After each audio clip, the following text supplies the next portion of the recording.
The studio lights burned bright at GB News as Nigel Farage shuffled through his papers, but the heat radiating from his folder had nothing to do with the television equipment. Hidden within those documents were statistics so damning, so devastating, that they would expose the Prime Minister of the United Kingdom as a liar on national television. It was December 12, 2024, and what was about to unfold would become the most brutal fact-checking takedown in British political broadcasting history. For months, Keir Starmer had been telling the British public that his government was solving the migrant crisis, standing at the dispatch box, speaking to cameras, reassuring voters that hotel numbers were down, that the system was working, that progress was being made. The Prime Minister's confidence seemed unshakable. But Nigel Farage had been doing his homework. The preparation had started weeks earlier, in Farage's office, overlooking the Thames. The walls were covered with charts and printouts that told a story completely different from the government's narrative. Phone calls to Dover, conversations with border officials, cross-referencing Home Office data with independent sources. What he'd discovered wasn't just embarrassing for Starmer, it was political dynamite that would blow up the government's entire migration narrative. The former UKIP leader had spent his career exposing establishment lies, from challenging EU bureaucracy to his devastating Brexit referendum performances.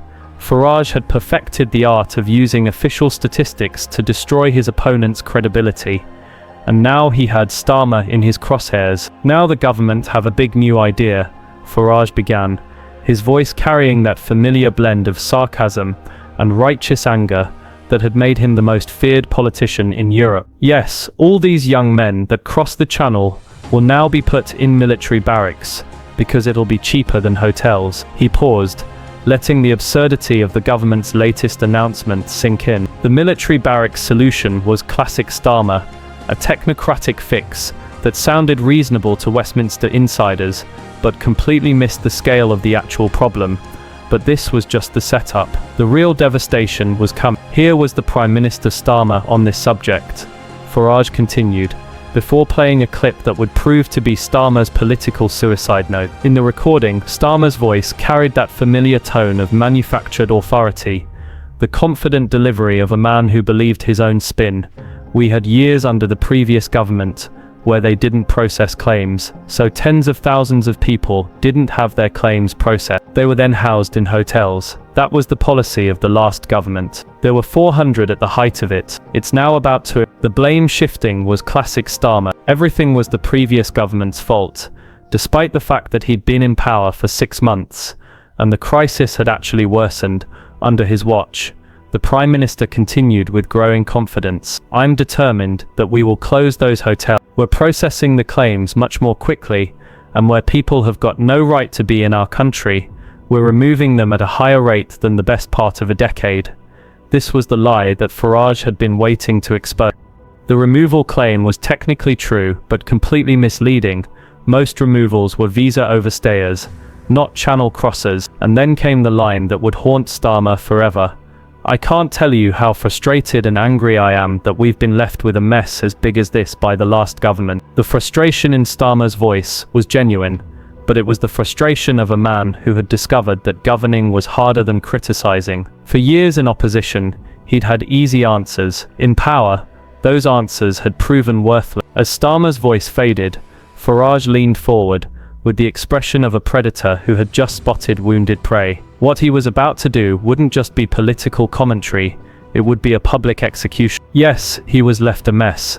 That there is absolutely no doubt. Farage began with deceptive calm, but since he came to power, nearly 60,000 people have crossed the English Channel.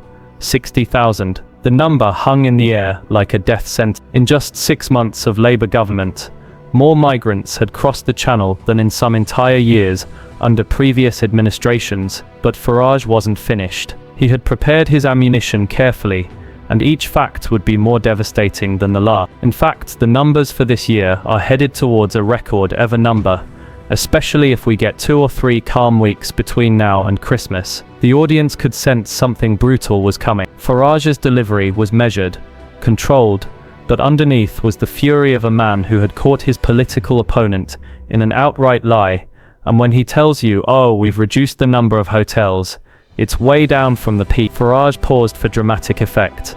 There are 8% more human beings in those migrant hotels than there were when he won the general election on the 4th of July last year. The devastating truth hit like a sledgehammer. Not only had Starmer failed to reduce hotel numbers, they had actually increased by 8% since he took power. The Prime Minister hadn't just been wrong, he had been lying to the British people. "I'm sorry," Farage continued, his voice now carrying the full weight of his disgust. "It's difficult to believe a single word our Prime Minister says, and I really believe that. Difficult to believe a single word." The most respected political journalist in Britain had just called the Prime Minister a liar on national television, and he had the statistics to prove it. But the humiliation wasn't over. Farage had more ammunition, and he was going to use every bullet. As for returns, most of those that are being sent home are overstayers on visas. When it comes to those that cross the channel, the numbers you can almost count on the fingers of one hand.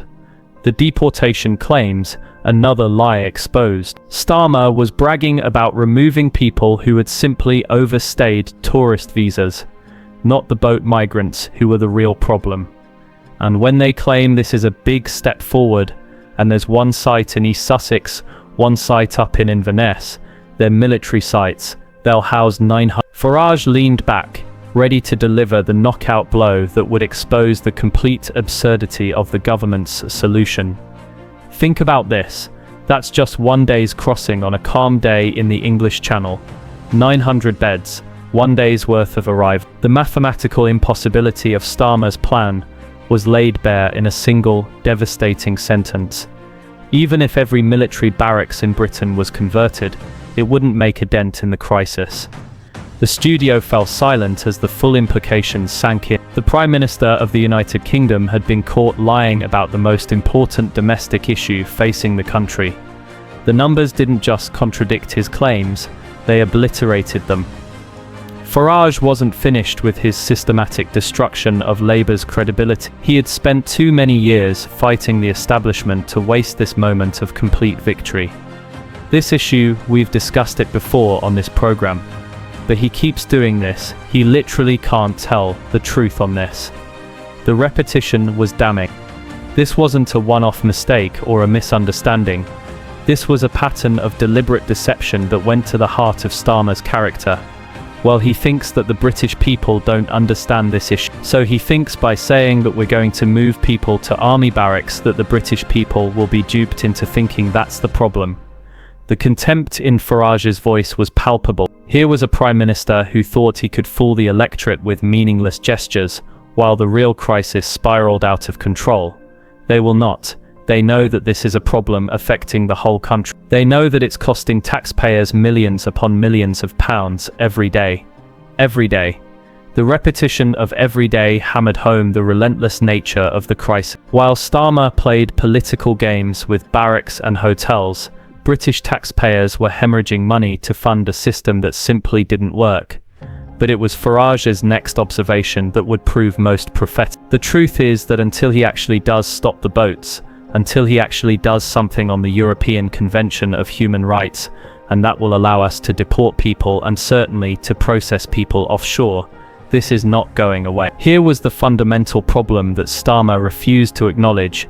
You can't solve a deportation crisis if you can't actually deport anyone. The European Court of Human Rights was blocking removals, and Starmer was too ideologically committed to European institutions to challenge them. As the interview continued, Farage painted a picture of a country where the government had completely lost control. Hotels overflowing, military sites inadequate, deportation numbers in single digits, and a Prime Minister who couldn't tell the truth about any of it. We are now seeing, Joe, every single day in our news, heinous crimes committed by young men coming into Britain via boats, and the public have had enough. The connection between uncontrolled immigration and rising crime wasn't just political rhetoric, it was the daily reality that British families were living with. While Starmer played with statistics, real people were paying the price. The interview had become more than just a political discussion. It was a moment of national reckoning, where the gap between government promises and lived reality had been exposed in all its devastating clarity. What made Farage's performance so effective wasn't just the statistics, though they were damning enough. It was the way he had systematically dismantled every single claim Starmer had made, using the government's own data against them. Hotel numbers down, wrong, up, processing claims faster, irrelevant if you can't deport anyone. Taking decisive action, 900 beds for 60,000 migrants, removing people at record rates, only visa overstayers, not boat arrived. By the end of the segment, Starmer's entire migration narrative lay in ruins. The Prime Minister, who had promised to smash the gangs, had been exposed as a man who couldn't even accurately count the people in government hotels. The political implications were staggering. Opposition MPs would use these statistics for months. The migrant crisis would dominate headlines. Most importantly, the British public had been given undeniable proof that their Prime Minister was willing to lie to them about the most sensitive issue in British politics. As Farage concluded his devastating takedown, one truth was undeniable: trust in government had reached a new low.